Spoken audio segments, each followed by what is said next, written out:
השוטר וההמנון.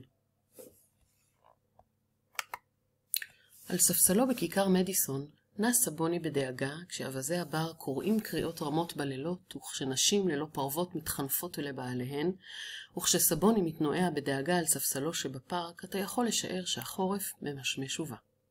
עלי יבש צנח בחיקו של סבוני, זה היה כרטיסו של גנרל חורף. גנרל חורף נוטה חסד כלפי הדיירים הקבועים של כיכר מדיסון, ונותן להם הזהרה נאותה בקשר לביקורו השנתי. בפינותיהם של 4 רחובות הוא מוסר את כרטיסו לרוח הצפון, שומר את הסף במפתני הבניינים, וזו מוסרת אותם לכל חסרי הבית כדי שיוכלו להתכונן. דעתו של סבוני נעשתה מודעת לעובדה שהגיעה שעתו ליישב את בעיותיו בוועדה מיוחדת משלו לדרכים ולאמצעים, כדי להתגונן מהמצב החמור הקרב ובא, ולכן נע בדאגה על ספסלו. שאיפותיו של סבוני להעביר את החורף לא היו מהגבוהות ביותר. לא היו בהן מחשבות על שי תענוגות בים התיכון, על שמי דרום שלווים או שייט במפרץ. 3 חודשים על האי, היה כל מה שחשקה נפשו. 3 חודשים של כלכלה בטוחה ומיטה חמה וחברה נעימה, הגנה מרוח הצפון ומכחולי המדים, אלה נראו לסבוני עיקרי הדברים הנחוצים. זה שנים היה מוסד בלקוול מכניס האורחים מקום מגוריו בחורף. ממש כמו שאר חבריו, אנשי ניו יורק, שמזלם שיחק להם יותר מאשר לו, והם קנו כרטיסים לפלם ביץ' ולריביירה בכל חורף, כך עשה גם סבוני את הכנותיו הצנועות להגירתו השנתית לאי. וכעת, באה השעה. בלילה הקודם היו 3 עיתוני שבת מפוזרים מתחת למעילו, מסביב לקרסוליו ומעל לחיקו, ולא הצליחו להדוף את הקור בשעה שישן על ספסלו ליד המזרקה הקולחת בכיכר הישנה. כך שהאי הופיע בעיני רוחו במלוא הדרו, בשעה הנכונה. הוא בז להטבות שניתנו מטעם מוסדות הצדקה לנזקקי העיר. לדעת סבוני, החוק היה נדיב יותר ממעשה הצדקה. הייתה כאן שורה אינסופית של מוסדות צדקה ומוסדות עירוניים, שבהם רשאי היה לשוטט ולקבל לינה ומזון המתאימים לאורח החיים הפשוט.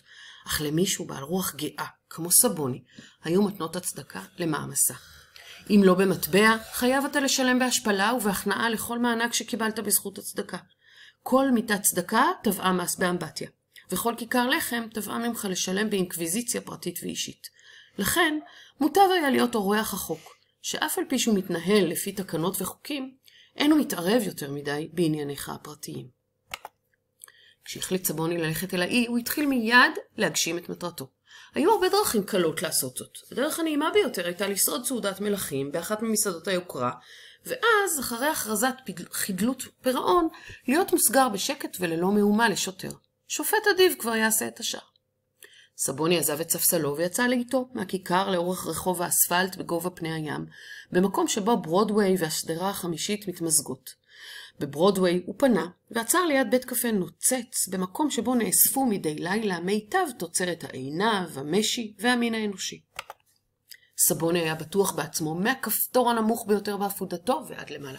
הוא היה מגולח ומעילו היה מהוגן, ועניבתו השחורה והמסודרת הייתה קשורה בקשר מרובע, לאחר שניתנה לו במתנה על ידי גברת חסודה בחג ההודיה. אם יוכל להשיג שולחן במסעדה, הרי שתיפול בחלקו הצלחה בלתי צפויה. החלק מגופו שיראה מעל השולחן לא יעורר ספקות במוחו של המלצר. ברווז צלוי, חשב סבוני, יהיה הדבר. עם בקבוק יין לבן, ואז גבינת קממבר, חצי כוס קפה שחור וסיגר. $1 יספיק לסיגר. הסכום הכללי לא יהיה די גבוה כדי לקרוא לאיזה ביטוי נעלה של נקמה מצד הנהלת בית קפה. בעוד שהבשר יניח לו להיות מלא ומאושר במסעו למקלט החורף. אך כאשר הציג סבוני את כף רגלו על מפתן המסעדה, הבחינה עינו של המלצר הראשי במכנסיו הבלויים ובנעליו השחוקות, ידיים חזקות ובטוחות הפכו אותו על פניו, והעבירו אותו בשקט ובמהירות למדרכה, ובכך מנעו את הגורל הבזוי שאיים על הברווז. סבוני עזב את ברודוויי. כנראה שדרכו אל האי הנחשק לא תהיה רצופה בתענוגות. צריך היה לחשוב על דרך אחרת כדי להיכנס לכלא. בפינת הסדרה השישית, האורות האלקטרונים והסחורה שהוצגה בערמומיות מאחורי לוח זכוכית, הבליטו את חלון הראווה. סבוני לקח חלוק אבן, זרק אותו על החלון, אנשים באו בריצה מסביב לפינה והשוטר בראשם. סבוני עמד בשקט כשידיו בכיסה וחייך למראה כפתורי הפליז. איפה האיש שעשה את זה? שאל קצין המשטרה בהתרגשות. האם אתה לא חושב שיש לי קשר לזה? אמר סבוני. לא בלי עוקצנות, אך בידידות, כמו אדם שמקדם את מזלו הטוב. מוחו של השוטר סירב לקבל את סבוני אפילו כרמז. אנשים המנפצים חלונות ראווה אינם נשארים להתדיין עם משרתי החוק. הם נושאים את רגליהם ובורחים. בקרבת גוש הבניינים הסמוך ראה השוטר איש רץ לתפוס מונית. בעלה דרוכה החל השוטר לרדוף אחריו. סבוני, שליבו התמלא בוז, המשיך לשוטט לאחר שנכשל פעמיים. בצידו האחר של הרחוב הייתה מסעדה ללא יומרות גדולות. היא הסביעה את תאבונם של בעלי מגוון טעמים רחב, מבעלי הארנקים הצנועים, כלי האוכל והאווירה היו מעובים, ואילו המרק דליל והמפיות דקות. למקום זה נטל סבוני את נעליו האשמות ומכנסיו הבוגדניים ללא מורא. ליד השולחן ישב וזלל סטייק, עוגיות, סופגניות ופשטידה. ואז גילה למלצר את העובדה שהמטבע הכי קטן והוא זרים זה לזה. עכשיו לך התעסק בזה וקרא לשוטר, אמר סבוני, ואל תחכה כמו ג'נטלמן. אין צורך בשוטר, אמר המלצר בקול רך כעוגיות חמאה ובעין הדומה לדובדבן שבקוקטייל מנהטן. היי, נוכל! בדיוק באוזנו השמאלית נטלו עתה את סבוני שני מלצרים וזרקו אותו על המדרכה הקשה. הוא התרומם, פרק אחר פרק, כמו שנפתח הסרגל אצל הנגר, וניער את האבק מבגדיו. המעצר נראה לו עכשיו כחלום רחוק. נראה שהאי הלך והתרחק. שוטר שעמד ליד בית מרקחת במרחק 2 דלתות, צחק וצעד במורד הרחוב. סבוני עבר על פני 5 גושי בניינים עד שעזר אומץ לחזר שוב אחרי מלכודת. הפעם זימן לו מזלו את מה שברוב טיפשות אמר לעצמו שזהו משהו קל. אישה צעירה, בעלת חזות נעימה וצנועה לכאורה, עמדה לפני חלון ראווה והתבוננה בעניין רב בתצוגת כוסות גילוח ובמיכלי דיו. וכ2 מטרים מהחלון עמד שוטר רחב ממדים, בעל מראה קשוח ונשען על צינור מים. זו הייתה תוכניתו של סבוני ליטול כעת על עצמו את התפקיד הבזוי והנתעב של רודף נשים. המראה המעודן והאלגנטי של קורבנו וקרבתו של השוטר בעל המצפון עודדו אותו להאמין שעד מהרה יחוש את הלפיתה הרשמית הנעימה בזרועו, והדבר יבטיח לו את מגורי החורף באי הנכון, הצר והקטן. סבוני אישר את עניבת הגברת החסודה, משך ופתח לרווחה את חפתי שרבוליו המקומטים, סידר את כובעו בהטיה חצופה והתגנב לעבר האישה הצעירה. הוא עשה לה עיניים, והתחיל לפתע להשתעל ולהמהם, גיחך, צחקק ופתח בחוצפה בסדרת דברי חיזור מחוצפים ועזי מצח של רודף נשים. מזווית עינו ראה סבוני שהשוטר אינו גורע ממנו עין. האישה הצעירה התרחקה כמה צעדים ושוב העניקה תשומת לב מעמיקה לכוסות הגילוח. סבוני הלך בעקבותיה, צעד לצידה בחוצפה, הרים את כובעו ושאל, היי הנה, בדליה, את לא רוצה לבוא ולשחק בחצר שלי? השוטר עדיין הסתכל, האישה הצעירה המוטרדת, היא הייתה צריכה רק לרמוז לו באצבעה, וסבוני כבר למעשה יכול היה להיות בדרך למקום המחסה המבודד שלו. כבר תיאר לעצמו שהוא יכול לחוש בחמימות הנעימה של תחנת המשטרה. האישה הצעירה הסתכלה בו, הושיטה יד, תפסה את שרוול מעילו של סבוני. בטח, אמרה בשמחה, אילו רק היית מזמין אותי לכוס מלאת קצף, כבר מזמן הייתי מדברת איתך. בחברת האישה הצעירה המשחקת את תפקיד הכיסוס הנצמד לאלונו, עבר סבוני על פני השוטר ברוח קודרת. נראה שנגזר עליו להיות בן חורן. בפינה הבאה ניער מעליו את חברתו ורץ. הוא נעצר באזור שבו מצויים בלילה הרחובות המוארים ביותר, מרכזי החיים, ההבטחות ושירי האופרה. נשים בפרוות וגברים במעילים ארוכים שוטטו בשמחה באוויר החורף. חרדה פתאומית אחזה בסבוני שאיזה כישוף נורא שומר עליו מחוסן ממאסר. המחשבה גרמה לו לקצת פאניקה, וכאשר נתקל בשוטר אחר, מסתובב ביהירות בחזית תיאטרון מפואר, הוא נאחז בקש האחרון, התנהגות בלתי הולמת. על המדרכה החל סבוני לילל יללות חסרות פשר של שיקור במלוא קולו הצרוד. הוא רקד, הילל והתהולל, כלומר הפר את הסדר הציבורי. השוטר גלגל את עלתו, הפנה לסבוני את גבו וציין לפני אחד האזרחים. זהו אחד הבחורים מייל, שחוגגים את ההפסד שגרמו לקולג' הרטפורד. רעשני, אך איננו מזיק, יש לנו הוראות לעזוב אותם לנפשם.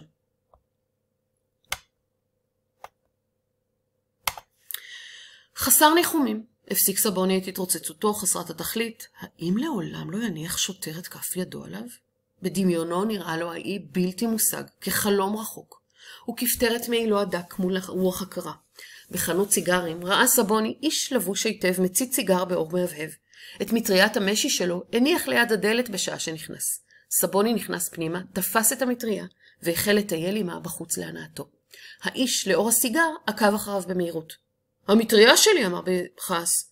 אוי באמת, לגלג סבוני, בו ספור עלבון לגנבה הפעוטה. בסדר, אז למה אתה לא קורא לשוטר? לקחתי אותה, את המטריה שלך, למה אתה לא קורא לשוטר? הנה עומד שם שוטר בפינה. בעל המטריה האט את צעדיו, סבוני עשה כמוהו, בתחושה מבשרת רעות ששוב לא ישחק לו מזלו. השוטר הביט בשניהם בסקרנות. כמובן, אמר בעל המטריה, זה טוב, אתה יודע איך שגיאות כאלה קורות. אם זאת המטריה שלך, אני מקווה שתסלח לי. הרמתי אותה בבוקר במסעדה, אם אתה מזהה אותה כשלך, אני מקווה שתסלח לי. כמובן שהיא שלי, אמר סבוני ברישות. בעלי הקודמים של המטריה נסוג, השוטר מיהר לסייע לבלונדינית גבוהה בגלימת אופרה, לחצות את הרחוב מול חשמלית שהתקרבה במרחק 2 בניינים. סבוני פנה דרך הרחוב מזרחה, ניזוק עקב ההטבות שניתנו לו. הוא השליך את המטריה בזעם לתעלה, ורטן נגד בעלי הקסדות ונושאי העלות. דווקא בגלל שרצה ליפול בידיהם, נדמה היה לו שהם רואים בו מלך שלא יכול לעשות כל רע. לבסוף הגיע סבוני לאחת מהסדרות שבמזרח, לאזור שבו דעכו האורות והמהומה רפתה. כעת פנה שוב לעבר כיכר מדיסון, כי אינסטינקט הבית קיים אפילו כאשר הבית הוא ספסל בגן. אך בפינה שקטה, במידה לא רגילה, הגיע סבוני לנקודת קיפאון. כאן עמדה כנסייה ישנה, מוזרה, מפותלת ובעלת גמלונות. מחלון אחד צבוע בסגול בקע אורח, ללא ספק מהמקום שבו חזר נגן האורגן המשועמם על הסולמות, כדי להיות בטוח בשליטתו בהמנון בשבת הקרובה. כי משם עלה באוזני סבוני ניגון ערב ששבה את ליבו וריתק אותו לפיתולי גדר הברזל. הירח שט מעל, מבהיק ושלב, כלי הרכב והולכי הרגל היו מעטים, דרורים צייצו בעצלתיים בפתחי המרזבים. לשעה קלה נדמה היה שאנו נמצאים בחצר כנסייה כפרית, וההמנון שניגן נגן האורגן ריתק את סבוני לגדר הברזל, כי הוא הכיר אותו היטב מהימים שבהם הכילו חייו דברים כמו אמהות, ורדים, ושאיפות, וחברים, ומחשבות טהורות וצווארונים ללא רבב. החיבור בין רוחו של סבוני שנחשפה לרעיונות חדשים לבין ההשפעה של הכנסייה הישנה חולל בנפשו שינוי פתאומי ונפלא. בחרדה ראה סבוני לפניו את התהום שלתוכה הידרדר, את חרפת הימים, את התשוקות הבזויות, את התקוות האבודות ואת הכישרונות שבוזבזו לריק, את כל המניעים הבזויים שהיו הבסיס לקיומו. אך בו ברגע הגיב ליבו ברתק למצב רוחו החדש. דחף חזק ומיידי גרם לו להיאבק בגורלו הנואש. הוא יוציא את עצמו מהרפש, הוא יהפוך את עצמו שוב לגבר, הוא יתגבר על הרוע שהשתלט עליו, עוד לא אחר את המועד, עדיין הוא צעיר יחסית, הוא ישיב לתחייה את שאיפותיו הישנות ויגשימן ללא היסוס.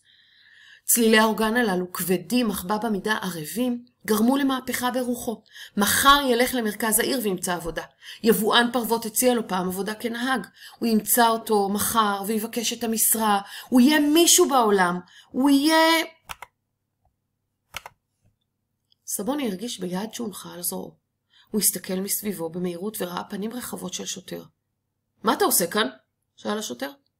כלום, אמר סבוני. אז בוא איתי, אמר השוטר.